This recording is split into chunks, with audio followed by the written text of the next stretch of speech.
Hello food lovers, welcome back to our channel. నేను మీ రాణి Eramsetti. Friends, ఈరోజు recipe చిన్న పునుకులండి. Hotel style చిన్న పునుకులు చాలా చాలా టేస్టీగా ఉంటాయి. పైకి క్రిస్పీగా, లోపల సాఫ్ట్గా, చాలా కమ్మగా ఉండే చిన్న పునుకులు అనేవి చేసి చూపించబోతున్నాను. ఆ ప్రాసెస్ అంతా చూద్దాం. వీడియోని ఫస్ట్ నుంచి లాస్ట్ వరకు స్కిప్ చేయకుండా చూడండి. ఈ పునుకులకు ఎలాంటి పప్పులు బియ్యం నానబెట్టి రుబ్బాల్సిన పని లేదు. అప్పటికప్పుడే 10 నిమిషాల్లో ప్రాసెస్ అనేది కంప్లీట్ చేసి సర్వ్ చేసుకోవచ్చు. వీడియోని స్కిప్ చేయకుండా లాస్ట్ వరకు చూడండి. ఇక ప్రాసెస్లోకి వెళ్ళిపోదాం. ఇలా మిగిలిపోయిన అన్నం ఒక బౌల్ నిండా తీసుకోండి. దానిని మిక్సీ జార్లోకి వేసుకోండి.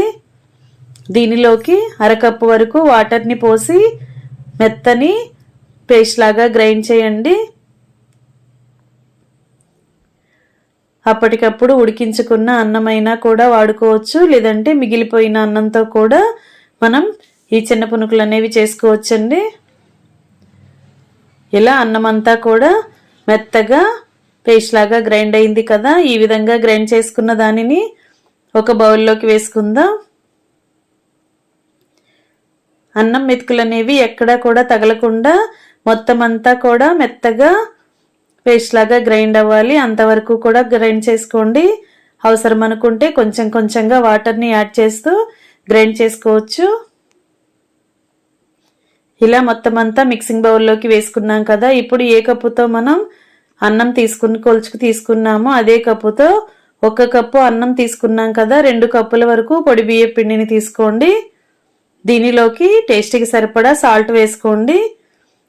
ఒక 1/2 టీ స్పూన్ జీలకర్రను కూడా వేసుకుని సన్నగా కట్ చేసి పెట్టుకున్న అల్లం ముక్కల్ని కూడా కొన్ని వేసుకోండి. అలాగే సన్నగా కట్ చేసుకున్న పచ్చిమిర్చి ముక్కల్ని, కరివేపాకుని, కొత్తిమీరని కూడా యాడ్ చేసుకోండి. మీకు నచ్చితే సన్నగా కట్ చేసుకున్న ఉల్లిపాయ ముక్కలు కూడా యాడ్ చేసుకోవచ్చండి. ఇప్పుడు మనం వేసిన ఇంగ్రీడియంట్స్ అన్నీ కూడా పిండిలో కలిసేలా బాగా కలుపుదాం. అలాగే పొడి బియ్యం పిండి అంతా కూడా అన్నం పిండిలో కలిసేంత వరకు బాగా కలుపుదాం. గరిటె పక్కన పెట్టుకుని చేత్తోని పిండి అంతా కూడా బాగా కలిపినట్లయితే అన్నం గ్రైండ్ చేసుకున్న తేమతోనే పిండి చాలా వరకు కలిసిపోతుంది. తర్వాత అవసరం అనుకుంటే కొంచెం కొంచెంగా వాటర్ని యాడ్ చేస్తూ పిండిని కొంచెం లూజుగా కలపండి. మరీ లూజుగా కాకుండా, మరీ గట్టిగా ముద్దలాగా కాకుండా కొంచెం మనం పునుకులు వేసుకోవటానికి ఈజీగా ఉండేలా కలుపుకోండి.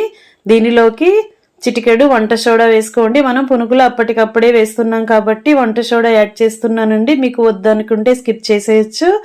అలాగే ఒక 3 టేబుల్ స్పూన్ల వరకు మైదా పిండిని యాడ్ చేస్తున్నాను. మైదా పిండి ప్లేస్లో మీరు గోధుమ పిండి అయినా వాడుకోవచ్చు. ఇలా మైదా పిండి వేసినట్లయితే పునుకులు అనేవి హోటల్ స్టైల్లో పునుకుల్లాగా చాలా సాఫ్ట్గా టేస్టీగా వస్తాయి. ఇలా పిండి అంతా కూడా బాగా కలిసేలా కలుపుకున్నాం కదా.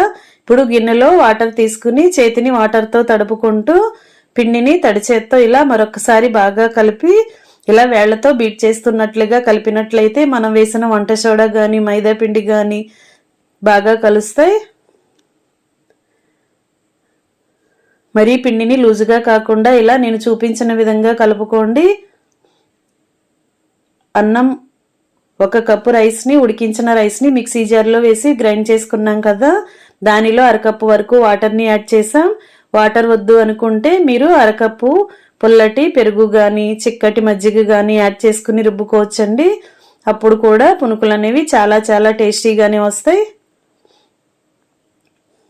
పిండి అనేది ఈ కన్సిస్టెన్సీలో ఉంటే సరిపోతుంది.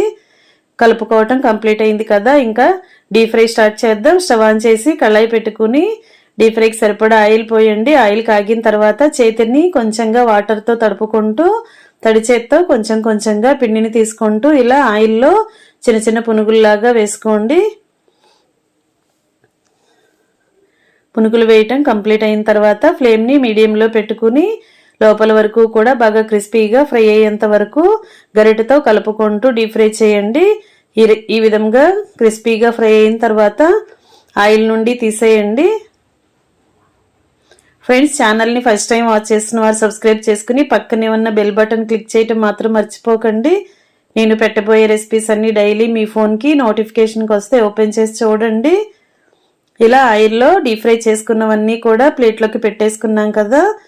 ఇదే విధంగా మిగిలిన పిండిని కూడా చిన్న చిన్న పునుగుల్లాగా కళాయిలో వేసుకుని ఆయిల్కి పట్టినన్ని వేసుకుని మొత్తం అన్ని డీప్ ఫ్రై చేయటం కంప్లీట్ అయిన తర్వాత స్టవ్ ఆఫ్ చేసుకుని వేడివేడి రైస్ పునుకులను సర్వింగ్ ప్లేట్లోకి తీసుకుని పల్లీ చట్నీ కానీ, టొమాటో చట్నీ కానీ, కొబ్బరి చట్నీ కానీ, లేదా ఎండుమిర్చితో చేసుకున్న కారపొడి కానీ అలా అయినా కూడా సర్వ్ చేసుకోవచ్చండి.